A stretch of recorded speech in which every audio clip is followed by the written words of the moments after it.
Hey guys, Fab here, just making a quick video to hopefully help people understand some positives and negatives about the 10.1 PTR build for Shadow that was recently released. This video is going to be short, so in no specific order, some things that I didn't like is that mental decay is basically useless in all forms of content now. We have no efficient way of sustaining our dots outside of redotting mid-combat. Our insanity regeneration is very low. We're essentially losing 2 points in the tree to talents that used to be combined with Shadowy Insight and Shadow Crash. We are heavily lacking any kind of movement ability outside of our Shadow Word Death with Surge of Darkness gone. And everybody's now forced into playing a Seerless build, which seems to be moving away from their mission statement on the original Blue Post for Spec Diversity. Some things that I did like: Maddening Touch got a buff and is actually worth taking to help with insanity regeneration. There is now time to fully channel Mindflay Insanity without overcapping. Devouring Plague and Shadow Word Death now interact with Psychic Link. And being able to store 2 Insanity abilities at a time is nice for sustaining Insanity.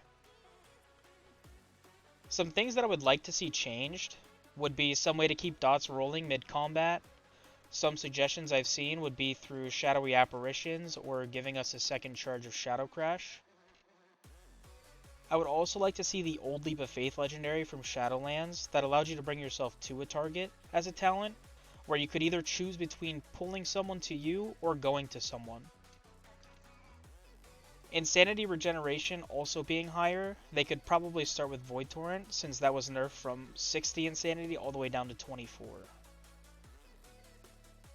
To share some final thoughts, it feels like Blizzard has accomplished their goal of getting rid of the button bloat for Shadow. By doing this, they've made us much less mobile on demand though. I think it's important to state that the current state of Shadow in 10.0.5 is a much burstier damage profile, which allows it to be so powerful in Mythic Plus on all pools. With the direction that Blizzard's gone here, it seems that our damage is sustainably higher, but we're definitely going to lose out on some burst DPS compared to what we currently have. This might lead to Shadow being better in higher Mythic Plus content and suffer a bit more in the lower keys. It's important that everybody does their part in order to get Shadow moved in the right direction. So please make sure you post your suggestions to the Shadow forums and also let your friends do the same.